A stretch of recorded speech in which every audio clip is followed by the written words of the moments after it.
What's up, everybody?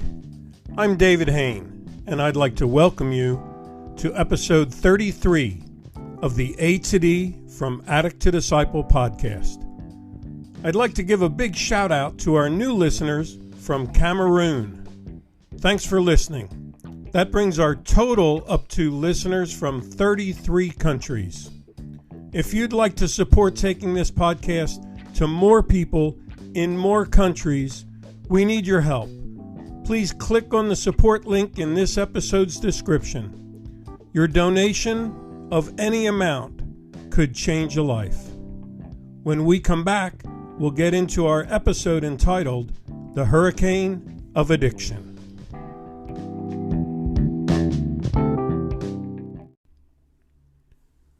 Welcome back to our episode entitled The Hurricane of Addiction. You may have heard people say addiction is a family disease. What they're saying is that one addict in a family can create emotional, psychological, and physical sickness in the other members of the family. The presence of an addict in a family affects the attitudes, behaviors, and routines of the whole family. You see, addiction is a hurricane in the mind and life of an addict and in the midst of their family. Why do I call it a hurricane? Well, American author journalist Bernard Goldberg, speaking about hurricanes, wrote, "Hurricanes are dangerous things, and they're no fun to go through. And if you come out of it in one piece, and your house comes out of it in one piece, it's no fun living with no electricity for a day or a week or a month, whatever it is." And I speak, unfortunately, from personal experience on that matter. Well, because hurricanes, also called tropical storms, cyclones, and typhoons, in various parts of the world, are fierce and destructive storms. You can see them forming or brewing when they're out at sea over the water.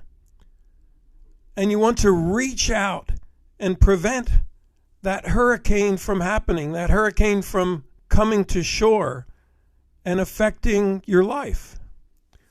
But the truth is, we can't stop it. American author Judy Picoult wrote, "In reality, you don't ever change the hurricane, you just learn how to stay out of its path." Well, unfortunately for most families, we can't stay out of the path of the hurricane of the addict in our own family. And what happens in the weather scheme of things when a hurricane actually arrives? Well, damage from the violent wind and torrential rain happens first. Trees break, roofs blow off houses, walls collapse, streets split open, and sinkholes appear. Then, the abnormally high waves and storm surge arrives, bringing more damage as the flooding comes. And with that, the risk of diseases as drinking water is polluted, and sewers back up, and electricity goes out. And when the hurricane moves on, it leaves a trail of destruction in its wake. Then it's time to assess the damage and to begin to rebuild. Pshaw. I'm sure many of you are thinking, that's a great metaphor to describe exactly what's happened in our family or community as a result of addiction. If you've had the hurricane of addiction devastating your family or community, I'd like to ask you a few questions to consider. First, what do you do with the battle between your desire to rescue your loved one from addiction and your desire to protect your other loved ones from the addict? That's a question many moms of addicts have struggled with for years and decades during their child's addiction. That turmoil of just wanting to fix things and to make everything right again. Second question: how have the behaviors and the actions of the addict in your family created emotional pain and trauma for the rest of the family? Here I'm talking about the fear that's created in the household, the division between husband and wife on what is the right choice to do, the arguments, the tears, the sleepless nights worrying if your child is alive, and the times your heart skips a beat when the phone rings in the middle of the night, hoping it's not that call. Third question: how are you dealing with the increase in stress in your life? Have you continued to take care of your own needs for a healthy lifestyle?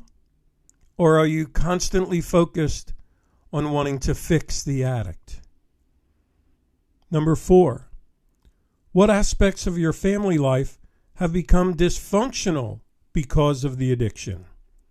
Have the younger children needed to grow up sooner than they should have, as they're facing so much that they don't understand and being asked to do some of the adult chores around the house? Number 5, how are you coping with that dysfunction, and what help are you seeking to become functional, healthy, and whole again?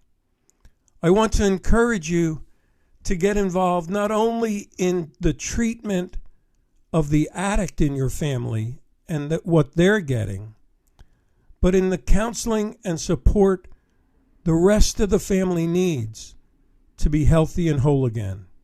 Find a good support group. Talk to your children's teachers to see if they've noticed any behavioral or academic changes. And find a group for you for fellowship, even if it's just going out for coffee or tea, where you can breathe a sigh of relief and just relax. As I bring the first part of the episode about families to a close, I'd like to speak to those of you listening who are still caught in addiction or are early in your recovery. Because if that's you, you know the overwhelming feeling of being caught in a storm. You know how it feels when the fierce winds of the hurricane rise up inside your head. The only thing you can think to do is to run against the wind and find your drug of choice that brings you a temporary shelter from the storm. But in the morning, the storm returns more fierce than it was the day before. These words from Proverbs chapter 1 and verse 27 describe how you feel. When calamity overtakes you like a storm, when disaster engulfs you like a cyclone, and anguish and distress overwhelm you. The hurricane of living in addiction involves all of that. It involves being overtaken by the storm, feeling engulfed by its winds and its rain, and overwhelmed with anguish and distress as a result. And as we feel all those things, I'm reminded of the words of the song, "Who'll Stop the Rain?" by Creedence Clearwater Revival. As long as I remember, the rain's been coming down, clouds of mystery pouring, confusion on the ground. Still, the rain kept pouring, falling on my ears, and I wonder, still I wonder, who'll stop the rain? Well, I want to tell you today that no matter how long the storm lasts, the sun is always shining behind the clouds and above the clouds. And I promise you, the clouds will move on and the sun will shine down on you again. As singer Katy Perry said, after a hurricane comes a rainbow. I want to encourage you to hold on and wait for the promises of your rainbow to come your way. Listen to the words of the song "The Storm Inside of You" by Veronica Balestrini. Nothing here is what it seems. You've been chasing after empty dreams. The world's been lying to you, pulled you further from the truth, took you to a cold place, filled your heart with disgrace. Isolated, all alone, you can't even go home. Left you there wondering how you ever got like this. You got like this. Oh, but just hold on. Don't you go losing it now. The sun will shine and help you find your way out. Your heart is breaking, pounds like thunder. The waves, they try to pull you under. But don't be afraid. He said, there's nothing to fear. The price was paid when he shed his blood, and the lightning strikes will make it hard to see through, but he will calm the storm inside of you.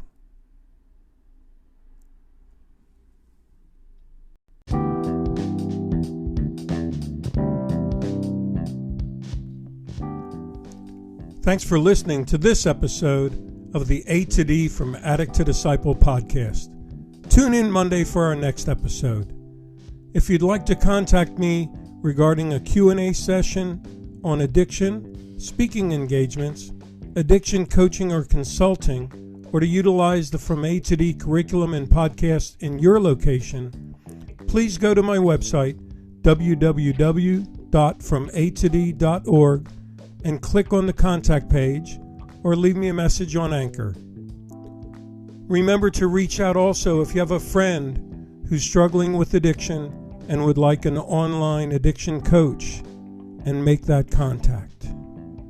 As always, stay safe and stay strong.